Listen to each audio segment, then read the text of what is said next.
ஜெய் ஸ்ரீ மாத்ரே நமக. ஜெய் குருதத், ஜெய் குரு பரசுராம். நமஸ்காரம். நான் கரூர்லேருந்து வல்சலா பணிக்கர், பிரசன்ன ஜோதிடர். இன்னைக்கு நம்ம சனி வக்ர நிவர்த்தி பலன்கள் ரிஷப ராசிக்கு எப்படி இருக்குது அப்படிங்கிறத பார்க்க போகிறோம். இந்த சனி எப்போ வக்ர நிவர்த்தி ஆகிறாருன்னா, ஐப்பசி மாதம் 29 நவம்பர் 15 பௌர்ணமி திதி பரணி நட்சத்திரத்தில் சனி வக்ர நிவர்த்தி ஆகிறாரு. இந்த சனி உங்களுக்கு இருக்கிறது 10ஆம் இடத்துல இருக்குங்க. ரிஷப ராசியை பொறுத்த வரைக்கும் 9, 10 குடையவர் சனி 10ஆம் இடத்துல அவர் ஆட்சி பெற்று இருக்காரு. இவ்வளோ நாளாக வக்ரமாக இருந்தார். இப்போ வக்ர நிவர்த்தி ஆகிறாரு. வக்ரமாக இருந்த காலகட்டங்களில் உங்களுக்கு அப்படியே இந்த தொழிலை சில டைம் மந்த நிலை ஏற்பட்டிருக்கும். ஆனால் இப்போ வக்ர நிவர்த்தி ஆனதுக்கப்புறம் உங்களுக்கு ரொம்ப ரொம்ப ரொம்ப நல்ல பலன்கள், சுறுசுறுப்பு அதிகப்படுத்தணும். பொதுவாகவே ரிஷப ராசிக்காரங்க சுறுசுறுப்பாக தான் இருப்பீங்க. பணம் காசு வருது அப்படின்னா 24 ஹவர்ஸும் உழைக்கிறதுக்கு தயாராக இருக்கக்கூடிய ராசிக்காரங்க தான் ரிஷப ராசிக்காரங்க. நீங்கள் இன்னும் கொஞ்சம் கூடுதலாக சுறுசுறுப்பாக இருந்தீங்க அப்படின்னா பல கோடிகளை சம்பாதிக்கக்கூடிய அமைப்பு இந்த காலகட்டத்தில் இருக்குது.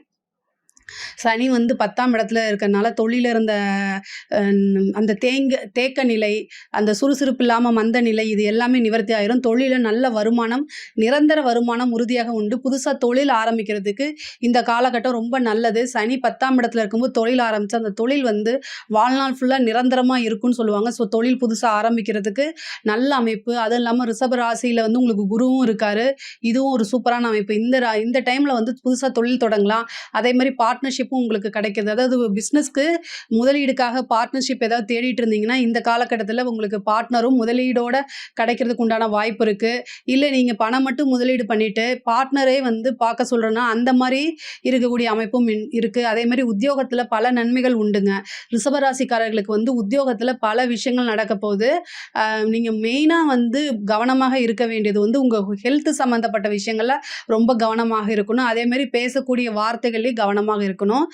ஏன்னா சனி 12ஆம் இடத்தையும் பார்க்குறாரு. 12ஆம் இடம் விரயம். ஸோ அதனால் நீங்கள் விரயம் அப்படிங்கிறது இன்வெஸ்ட்மெண்ட்டாக பண்ணும்போது அது பெரிய லெவலில் விரயமாகாது. அந்த இன்வெஸ்ட்மெண்ட்டும் என்னென்னா நீங்கள் போடக்கூடிய பிஸ்னஸை பொறுத்து இருக்குது. அதே மாதிரி நீங்கள் ஏதாவது ஒரு ஷேர்ஸில் மற்ற ஏதாவது இல்லை கோல்டில் ஏதாவது இன்வெஸ்ட் பண்ணுறீங்க அப்படின்னா இது துறை சார்ந்த வல்லுநர்கள் கிட்ட ஆலோசனை கேட்டுட்டு நீங்கள் ஒரு தடவைக்கு 2 தடவை யோசிச்சுட்டு உங்களுக்கு உள்ள வெல்விஷர் கிட்டையும் கலந்து ஆலோசிச்சு அதுக்கப்புறம் இன்வெஸ்ட் பண்ணுங்கள். ஏன்னா விரயஸ்தானம் அப்படிங்கும்போது இன்வெஸ்ட்மெண்ட்டையும் அதை தான் குறிக்கும். அதனால் அதுக்காக சொல்கிறேன். விரயம் அப்படிங்கிறது சின்ன சின்ன மருத்துவ விரயங்களும் உண்டு. தாயாருக்கு உடல்நிலையில் பாதிப்புகள் வரும். அந்த தாயாருக்கு உடல்நிலை பாதிப்புனால மருத்துவ செலவுகள் உண்டு.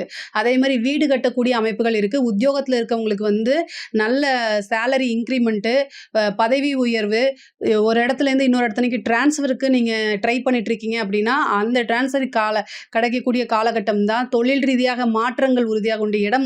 தொழிலுக்காக இடமாற்றம் உண்டு. தொழிலுக்காக வண்டி வாகனங்கள் வாங்கக்கூடிய அமைப்புகள்லாம் இருக்குங்க. வீடு கட்டணும்னு ரொம்ப நாளாக ஆசைப்பட்டுட்டு இருப்பீங்க. இந்த காலகட்டத்தில் திடீர்னு ஒரு வீடு வாங்குறதுக்கு உண்டான அமைப்புகள் இந்த சனி பயிற்சிக்குள்ளே உறுதியாக உங்களுக்கு உண்டு. அதுக்கு உண்டான இன்வெஸ்ட்மெண்ட் உங்கள் கையில் இருக்கும் பட்சத்தில் அது இல்லாமல் உங்களுக்கு தசாபுத்தி 4ஆம் அதிபதியோடைய தசாபுத்திகள்லாம் இருந்துச்சு அப்படின்னா சனியோடைய பார்வையும் அதை என்னென்னா உறுதிப்படுத்தி 100% வீடு வாங்குறதுக்கு உண்டான வாய்ப்புகள் உங்களுக்கு இருக்குங்க. அதே மாதிரி படிக்கக்கூடிய குழந்தைகள் படிப்பில் ரொம்ப கவனம் தேவை. ஞாபக மறதி வரும். படிக்கணுங்கிற எண்ணமே உங்களுக்கு ஏற்படாது.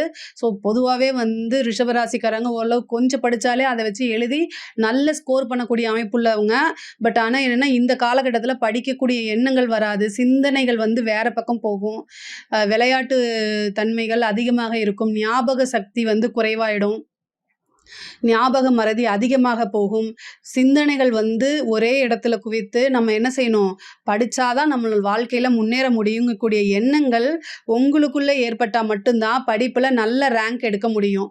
ஸோ நீங்கள் வியாழக்கிழமை தட்சிணாமூர்த்தி வழிபாடு, அதே மாதிரி வியாழக்கிழமை காலையில் 6 to 7 பிரம்மதேவர் வழிபாடு. எல்லா சிவன் கோவில்லையும் பிரம்மதேவர் இருப்பார். ஸோ பிரம்மதேவர் வழிபாடு பண்ணுங்க. இது ரொம்ப ரொம்ப நல்லது. அல்லது ரிஷபராசிக்கே ஸ்பெஷல் என்ன அப்படின்னா ஹயக்ரீவர் வழிபாடு. இந்த ஹயக்ரீவர் வழிபாடு வியாழக்கிழமை பண்ணினீங்க அப்படின்னா இந்த படிப்பில் இருக்கக்கூடிய தடைகள், ஞாபக மறதி, இது எல்லாமே போய் உங்களுக்கு நல்ல மார்க் எடுக்கிறதுக்கு உண்டான அமைப்புகள் இருக்குது. ஒரே ஒரு நாள் சனிக்கிழமை கால பைரவர் வழிபாடு பண்ணுங்க. இந்த ராகு காலத்துல கால பைரவர் வழிபாடு பண்ணும்போது, அது இன்னும் ரொம்ப கூடுதலான சிறப்பான பலன்கள உங்களுக்கு குடுக்குங்க. படிப்புல இந்த பரிகாரத்த பண்ணும்போது, உங்களுக்கு படிப்புல இன்ட்ரெஸ்ட்டும் வரும். படிப்புல வந்து ஆர்வம் அதிகமாகி, நல்ல மார்க் எடுக்கக்கூடிய அமைப்புகள்லாம் தானா தேடி வரும். அதே மாரி சனியுடைய பார்வை வந்து திருமண ஸ்தானம், அதாவது களத்திர ஸ்தானத்துக்கு இருக்கனால, திடீர்னு திருமண பிராப்தம் உங்களுக்கு அமையும்.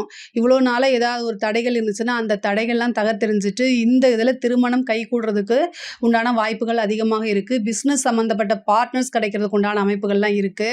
நெறைய தூரம் வந்து வெளியூர் பிரயாணங்கள் இருக்கு. தொழில் ரீதியாவோ, உத்தியோக ரீதியாவோ நீண்ட தூர பிரயாணம் போகக்கூடிய அமைப்புகள்லாம் இருக்கு. கணவன், மனைவி வந்து ஒருத்தரை ஒருத்தர் அனுசரிச்சு செல்லக்கூடிய காலகட்டம். நீங்க தப்பு பண்ணாலும் சரி, தப்பு பண்ணலைனாலும் சரி, ஏதாவது ஒரு பிரச்சனை அப்டின்னா, ரிஷபராசிக்காரங்க உடனே சாரி அப்படிங்கக்கூடிய ஒரு வார்த்தையை கேட்டுருங்க. இல்ல அப்படின்னா அது ஒரு பெரிய பிரச்சனையில மாறுறதுக்கு உண்டான அமைப்புகள் இருக்கு. ஸோ அதனால கவனமாக இருக்கணும். கணவனும் மனைவியும் ஒருவருக்கு ஒருவர் வந்து அனுசரித்து செல்லக்கூடிய காலகட்டம் இந்த காலகட்டம். அதனால தயவு செய்து இந்த சனியோடைய பார்வை இருக்கிற வரைக்கும் திருமணம் சார்ந்த உறவு சார்ந்த பிரச்சனைகள்ல ரொம்ப ரொம்ப கவனமா ஹேண்டில் பண்ணணும். பெண்களுக்கு இது நல்ல வளர்ச்சியான காலகட்டம். நீங்க என்னென்னலாம் நினைக்கிறீங்களோ அத்தனையுமே இம்ப்ரூவ் பண்ணக்கூடிய காலகட்டம். முன்பை விட உங்களுக்கே இந்த சனி வக்ரமானதுக்கப்புறம் நிறைய முன்னேற்றங்கள்லாம் இருக்கும். உங்களுடைய விஷயங்கள் எல்லாம் ஒவ்வொன்றா நீங்கள் செஞ்சுட்டு அதை சக்ஸஸ் பண்ணக்கூடிய அமைப்பு தான் இந்த காலகட்டத்தில் சேருது. அதே மாதிரி பெண்களை பொறுத்த வரைக்கும் வண்டி வாகனங்கள் வாங்கக்கூடிய அமைப்பு இருக்குது. ஆடை ஆபரண சேர்க்கை உண்டு. வீட்டில் வந்து உங்களுக்கு இவ்வளோ நாளாக கிடைக்காத ஒரு ஆதரவு, பெரும் ஆதரவுகள்லாம் கிடைக்கக்கூடிய காலகட்டமாக இருக்குது. இந்த டைமில் நீங்கள் பிஸ்னஸாக இருந்தாலும் சரி, ஏதாவது ஒரு சாதனை பண்ணக்கூடிய அமைப்புகள்லாம் வருது. கலைத்துறை சம்மந்தப்பட்டவங்களுக்கு நல்ல பொற்காலமான அமைப்பு, பெரிய பெரிய விருதுகள், நீங்கள் இவ்வளோ நாளாக அங்கீகரிக்கப்படாமல் இருந்தாலும் நீங்கள் வந்து ஐடென்டிஃபை பண்ணி அங்கீகரிக்கக்கூடிய காலகட்டங்கள்லாம் அமையுது. உங்களுடைய திறமைகளை வெளிக்கொண்டு வாங்க. அதுக்கு உண்டான நல்ல மதிப்பு எப்போவுமே உங்களுக்கு கண்டிப்பாக கிடைக்கும். அரசியல் துறை சம்மந்தப்பட்டவங்களுக்கு இது ஒரு சூப்பரான டைமு. மக்களுடைய ஆதரவு பெரிய லெவலில் வரும். அதே மாதிரி உங்களுக்கு நிறைய இன்கம் கிடைக்கும். நீங்கள் எதிர்பாராத ஒரு பதவி உங்களுக்கு தானாக தேடி வரதுக்கு உண்டான அமைப்புகள் இருக்குது. அரசாங்க உயர் அதிகாரிகள், அரசாங்க துறையில இருக்கிறவங்க ரொம்ப கவனமாக இருக்கணும். பதவி ஸ்தானத்த சனி பார்க்குறாரு. அதே மாரி 10ஆம் இடத்துல இருந்து. அப்போ வந்து என்னன்னா, உங்களோட பதவி இதில வந்து நீங்க என்னென்ன துஷ்பிரயோகம் பண்ணாம இருந்துட்டீங்க அப்படின்னா, உங்களுக்கு பெரிய லெவல்ல வெற்றி அப்படிங்கிறது ஒரு விஷயம் இருக்கு.